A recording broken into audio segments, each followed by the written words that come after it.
Olá. Hoje a gente vai mergulhar juntos em uns trechos bem impressionantes de Palavras do Infinito, sabe? Aqueles textos que o Chico Xavier recebeu mediunicamente. Uhum. A ideia é explorar um pouco as visões sobre como seria a vida logo depois da morte, né? Pelo que os próprios espíritos contam. Sim, é um material que sempre mexe com a gente. É intrigante, né? Pensar nessas comunicações assim do outro lado. Pois é. E o próprio Humberto de Campos, o espírito que escreveu o prefácio, ele já, assim, direciona o porquê dessas mensagens, sabe? Ah, sim? O que ele diz? Ele fala que é para trazer consolo, esperança e um pouco de clareza para quem tá cheio de dúvida ou para quem tem aquela visão muito materialista de tudo. Entendi. Ele até usa uma imagem forte, diz que os túmulos guardam segredos profundos, sugerindo essa continuidade. Faz sentido. E olha, logo de cara, o que esses textos deixam claro é que não existe um roteiro único para essa experiência depois da morte. Varia demais. Com certeza. Tem uma narrativa específica que, nossa, me marcou muito. É a história contada por um espírito, um tal de coronel. Ah, essa é pesada. Ele descreve o encontro lá no cemitério mesmo com o espírito de um advogado, AF, que tinha acabado de ser enterrado. Uma história que prende a gente, né? Totalmente. O coronel conta que esse AF em vida era super respeitado, advogado conhecido, bom católico, pai de família exemplar, aquela coisa toda. A imagem pública perfeita, né? Exato. Só que aí, ali, do lado da cova fresquinha dele, aparece o espírito de uma mulher, RS, sabe, com uma energia assim de vingança mesmo. Hum, E ela acusa o AF na cara. Ninguém vai poder advogar a tua causa. Nem Deus, nem o demônio. Bem direto. nossa. E ela revela o porquê. Sim, ela expõe uma coisa terrível que ele fez contra ela no passado. Algo que, tipo, destruiu a vida da mulher. Um segredo bem guardado. E tem aquele detalhe do local do enterro, né? Que deixa tudo ainda mais, sei lá, sombrio. Isso, uma coincidência sinistra demais.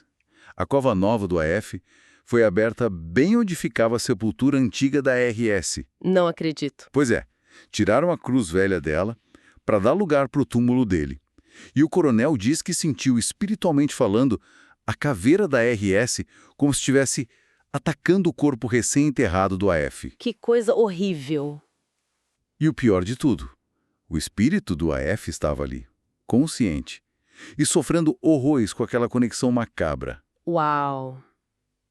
Essa história, ela levanta pontos muito sérios, né? Demais? Primeiro, essa ideia forte de que as consequências do que a gente faz, principalmente o que a gente esconde, não acabam com a morte do corpo. Parece que não mesmo.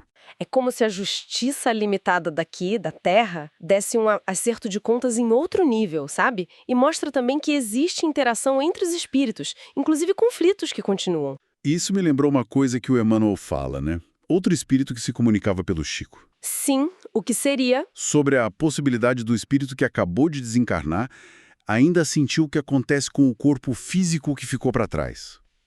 Será que o tormento do AF tem a ver com isso? Olha, muito provavelmente. Reforça essa ligação residual, né? E explica a intensidade do sofrimento dele. Nossa. É tão forte que abala até quem tá só observando, como o coronel. Ele termina o relato dele com uma frase que, olha... Qual? Ele diz, acredito que Deus tenha criado o mundo, porém, acho que a Terra ficou mesmo sob a administração do diabo.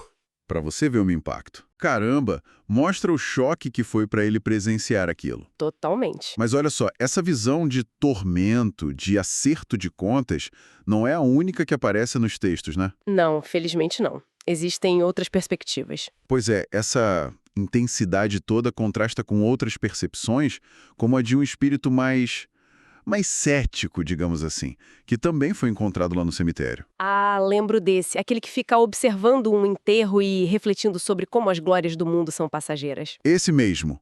Ele vê lá o corpo do falecido, que antes era alguém importante, agora só matéria inerte. E comenta como os discursos, os panegíricos, a celebridade, tudo se desfaz ali. Uma visão bem realista, né? Sim, mas a desilusão dele vai além disso. Ele conta que tentou se conectar em reuniões mediúnicas, sabe? Para discutir coisas mais profundas da alma. E só encontrava o pessoal focado em coisa mundana, tipo tricas domésticas, negócios, mesmo em ambientes que deveriam ser espiritualistas. Exato.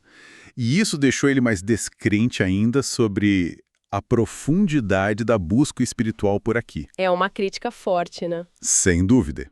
Então, acho que aqui está uma chave importante que a gente tira dessas fontes, né? Essas duas experiências tão diferentes. O sofrimento do A preso ao passado e a desilusão desse cético. Sim. Elas ilustram um princípio central, que o Emmanuel também destaca. Tal vida, tal morte. Parece que o nosso estado de consciência, o que a gente fez, nossos apegos, nossas desilusões, tudo isso molda diretamente a realidade que a gente encontra logo depois. Exatamente. Não é algo padronizado. É um reflexo de quem a gente é, né? Isso. E isso reforça a ideia de que a jornada não para, ela só se transforma. A nossa essência, com as partes boas e as nem tanto, continua sendo o fator principal ali. Então, resumindo o que a gente viu aqui hoje, essas narrativas, elas sugerem uma continuidade, né?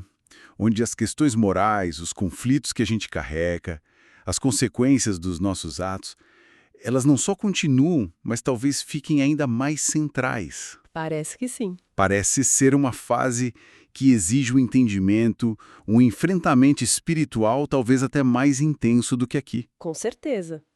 E isso nos deixa com uma reflexão final, né? Que vai além da pergunta simples: existe vida após a morte?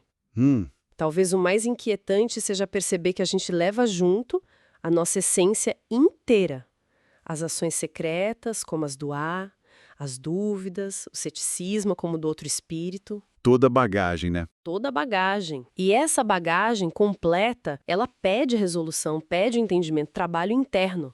Só que em outros planos, de outras formas, que a vida aqui na Terra muitas vezes nem deixa a gente imaginar direito. Uma jornada de autoconhecimento e consequências que parece que só se aprofundam, então. Exatamente isso. Uma jornada que continua.